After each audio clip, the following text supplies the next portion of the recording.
You should be receiving an invitation email from RoboForm with a temporary password to create your account. Clicking this link will take you straight to download the program, which will first install it on your computer. The rest should be automatic, so sit back and follow the prompts. You'll be asked to install the browser extension. This is how you'll interact with RoboForm most frequently. Click Install, give it a few seconds, and you'll be taken to a page with instructions. Wait a few more seconds, and RoboForm should detect what browser you're using, in this case Chrome, and take you to the proper download page. Then, simply click Add to Chrome. Lastly, find the puzzle piece icon at the top of your browser window and click it. You should now see RoboForm, which we can pin by clicking this thumbtack. Now, it's always here at the top when we need it. Let's log into a website. As soon as I submit, RoboForm will pop up in the corner and offer to save my password. If I want to, I can click this drop down and pick a specific folder to save the password to.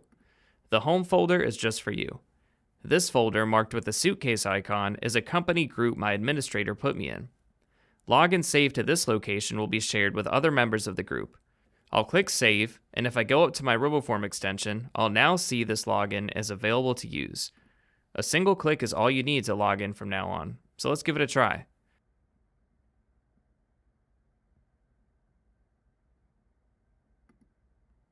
But let me show you a tip of how I use RoboForm in my daily workflow. Clicking this home icon on the top left of the browser extension will bring you to the RoboForm start page. This is where you can really customize RoboForm to your liking and edit any logins you've saved. I like to pin my most frequently used logins by clicking the three dots by the logo and choosing Pin. This gives you a pin section that you can arrange however you like. I dedicate this space to the websites I use every day, so I can always get to them in a flash. If you want to bring in passwords from a previous password manager or your browser, for example, it's pretty simple. Just find your passwords and export them to a CSV file, which is just a fancy name for a spreadsheet. You can then open your RoboForm settings, account and data, and hit import. Select CSV, find the file, and you'll see everything pop in. I'm sure you'll learn more of the ins and outs of RoboForm as you go along, but these are the main points. You can always visit roboform.com/support for helpful articles and resources if you get stuck.